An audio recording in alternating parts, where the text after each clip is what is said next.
कधीच नाही चुकणार तुमचे फेवरेट टीव्ही शोज झी5 सोबत, तेही एकदम फ्री।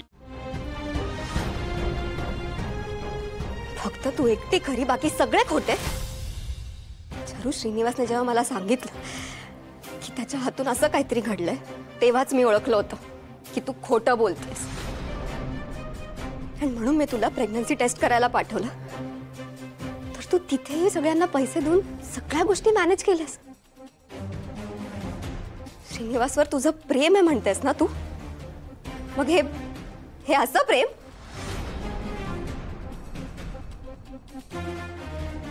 चारू, तू ह्याला याच्या घरच्यांच्या नजरेत उतरवलंस।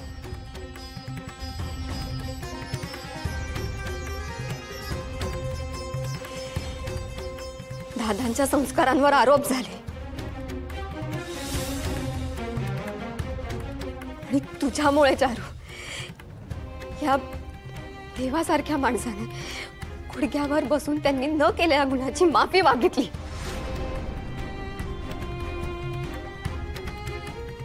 आणि श्रीनिवास, तो तर एव्हरी सिंगल डे त्याने न केलेल्या चुकीच्या गिल्ट मध्ये आतल्यात जळतोय। बट तू सगळं करून हॅपी होतीस, सगळं एन्जॉय करत होतीस। चारू, बाकीच्यांचं जाऊ दे, पण ज्याच्यावर तुझं इतकं प्रेम आहे त्याच्यावरही तुला दया नाही आली। तू कितीही पैसे मोजलेस ना चारू, तरी सुद्धा खरं विकत घेता येत नाही ग। सी, तू इतके प्रयत्न केलेस, माणसांना विकत घेतलंस, पण तरी सुद्धा आज तुझं खोटं सगळ्यांसमोर आलंच।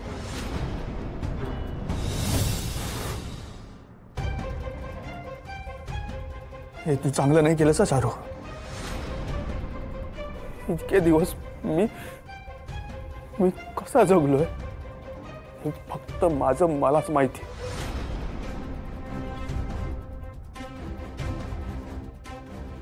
श्रीनू, माझ्यावर विश्वास ठेव। हा ओवीचा डाव आहे, ती खोटं बोलते। अरे, हिला आपलं लग्न झालेलं नकोय म्हणून ती हे सगळं करते। एक शब्दही बोलू नकोस।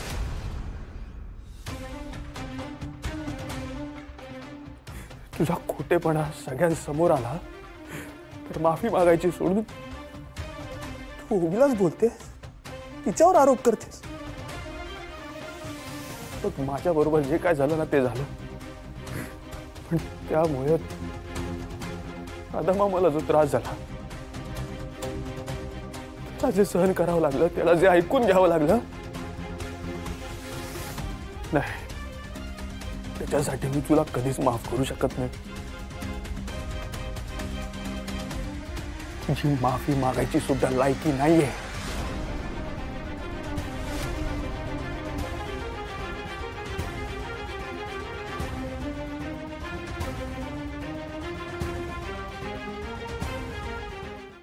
झी5 ॲप डाउनलोड करा आणि पहा सर्व एपिसोड्स एकदम फ्री।